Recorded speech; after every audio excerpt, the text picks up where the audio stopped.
Bonjour Aurore Berger. Bonjour. Édouard Philippe, le Premier ministre, a donc précisé hier le calendrier de mise en œuvre des mesures annoncées jeudi dernier par le Président de la République. C'était à l'issue d'un séminaire gouvernemental élargi à un certain nombre de cadres de la majorité. Vous n'y étiez pas.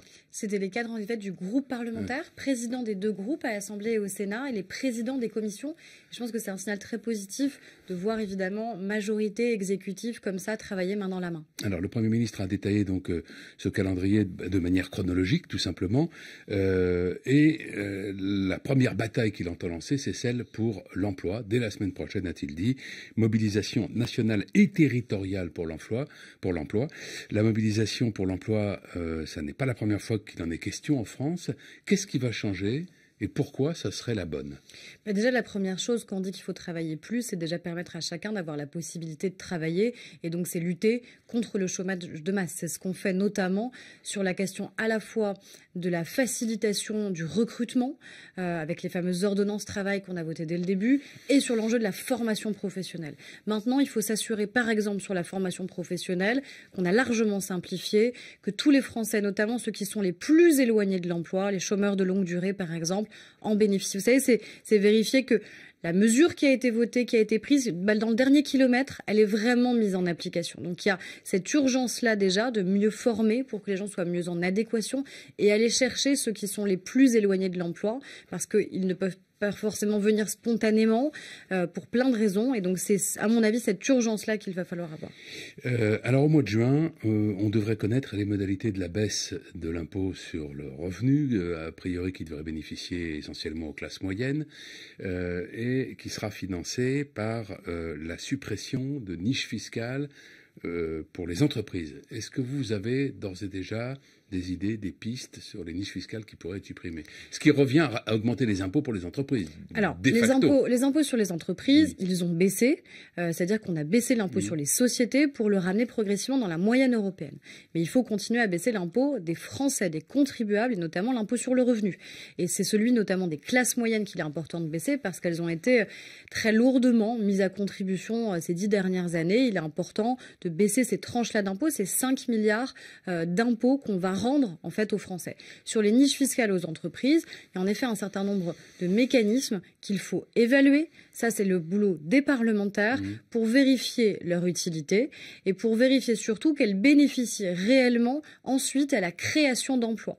Quand on parle à chaque fois de réduction, de cotisation ou autre, il faut être sûr, s'assurer que toutes les niches, par leur complexité, par leur multiplicité, bénéficient aux entreprises qui embauchent, qui recrutent, notamment les TPE, les PME, et il faut lutter contre la fraude fiscale. Alors, c'est pas une niche fiscale, mais c'est une perte, c'est du vol en fait, c'est du vol aux Français, c'est du vol à l'État, parce que c'est des gens qui devraient contribuer et qui finalement préfèrent s'en exonérer, font un certain nombre de mécanismes très compliqués pour le faire. On a changé la donne, on a supprimé le fameux verrou de Bercy, qui empêchait finalement de mettre dans le droit commun la lutte contre la fraude fiscale. Donc ça, on l'a supprimé et c'est notre majorité qui l'a fait. Et il va falloir maintenant... alors ça doit aller plus loin puisque le Premier ministre a annoncé hier qu'une lettre de mission serait transmise dès cette semaine à la Cour des comptes pour qu'elle fasse des propositions en matière de lutte contre la fraude fiscale. La fraude fiscale, alors les chiffres sont très variables, mais... ils sont estimés par certains entre 60 et 80 milliards d'euros par an, ce que ça coûterait, le manque à gagner en fait pour l'État. Certains disent même 100 milliards, d'autres parlent de 18 milliards. Bon, on voit bien que la fourchette est là. Mais si on prend le milieu, ça fait une 40-50 milliards. C'est colossal. Et c'est de l'argent qui est dû, encore une fois, à l'État et aux Français. C'est du vol. Combien peut-on espérer récupérer? Écoutez, le maximum possible, évidemment. Sûr, mais... Bercy fait une estimation environ 18 milliards d'euros par an de pertes pour l'État français du fait de la fraude fiscale. Donc c'est cet argent-là qu'il faut aller récupérer. Et quand on parle évidemment de financement des mesures, on voit bien que là, on a une manne financière à récupérer et qui est encore une fois intolérable aussi dans notre République d'avoir des gens qui s'exonèrent de payer l'impôt qu'ils doivent aux Français. Alors il y a la réforme de la haute fonction publique qui sera lancée dès demain, a dit Édouard Philippe. Elle sera conduite par Frédéric Thiriez, qui est un avocat, qui a été le président de la Ligue de football professionnel. Supprimer l'ENA, à quoi ça sert finalement? Parce qu'il va bien falloir malgré tout former des hauts fonctionnaires. Donc est-ce que c'est pas une espèce de symbole qu'on veut supprimer et au bout du compte, il y aura une nouvelle école de la haute administration qui sera un peu la même? Alors, l'idée, c'est justement de diversifier le recrutement. Aujourd'hui, on voit bien au sein de l'ENA que c'est pas le système de formation qui est à remettre en cause. Évidemment qu'il faut des élites dans un pays. C'est pas moi qui vous dirais le contraire. Mais il faut faire en sorte qu'il n'y ait pas une reproduction sociale. C'est-à-dire, il faut faire en sorte que ce ne soit pas les enfants de ceux qui ont fait l'ENA qui peuvent accéder à l'ENA parce qu'ils en ont l'information, la connaissance, parce qu'ils ont été dans les bonnes filières tout au long de leur vie. Et c'est cette diversité de recrutement qu'il faut absolument faire. Peut-être réunir aussi, en effet, plusieurs hautes écoles de formation.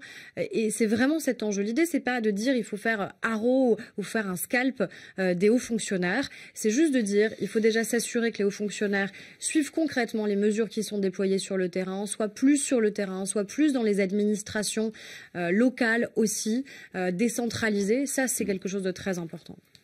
Alors, à propos de la suppression de l'ENA, Nathalie Loiseau, qui est la tête de liste de La République En Marche pour les Européennes, se félicite de la suppression de cette institution et est revenue sur son passage à la tête de l'ENA, parce qu'elle a dirigé l'École nationale d'administration, je crois, entre 2012 et 2017. Et elle a eu cette formule. Disons les choses, je n'ai pas été accueillie avec des fleurs, en n'étant pas moi-même ancienne élève de l'ENA, femme de moins de 50 ans. J'avais l'impression d'être une romanichelle quand je suis arrivé à la tête de l'ENA. Ce terme de romanichelle lui est reproché.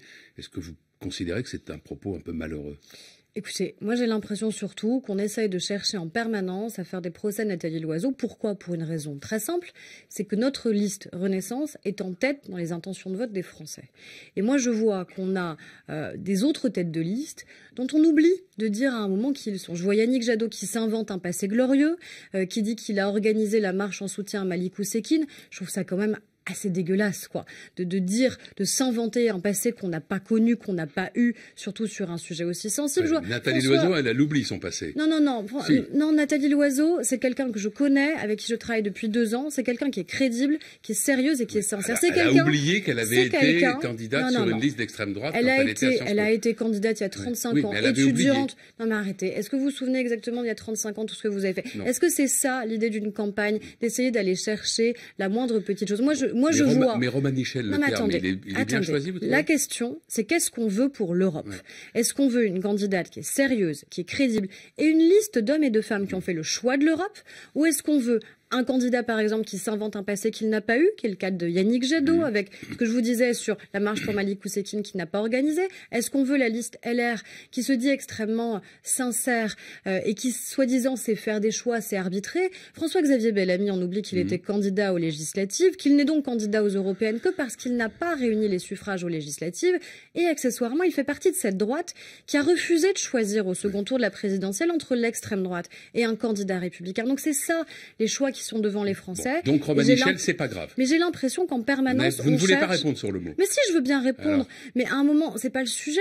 J'ai l'impression. Si, c'est ma question. Très bien, mais moi ma réponse, c'est de vous dire qu'à un moment, j'ai l'impression qu'on cherche en permanence à faire procès à Nathalie Loiseau, tout simplement parce qu'elle est en tête des intentions de vote des Français, qui veulent peut-être qu'on arrive à réussir à changer l'Europe avec des gens sincères, qui y croient, qui sont pas là pour du recasage, qui sont pas là pour du recyclage, qui sont là pour changer réellement l'Europe, et c'est ça qui m'importe. Il nous reste 40 secondes. Est-ce que vous êtes inquiète sur ce qui va se passer demain, journée de mobilisation du 1er mai?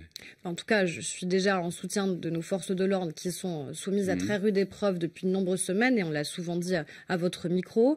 Je suis heureuse aussi de voir que certains qui avaient cru bon d'attaquer nos policiers avec des slogans haineux d'appel au suicide, que certains aient pu être condamnés. Je pense que c'est important pour nos forces de l'ordre.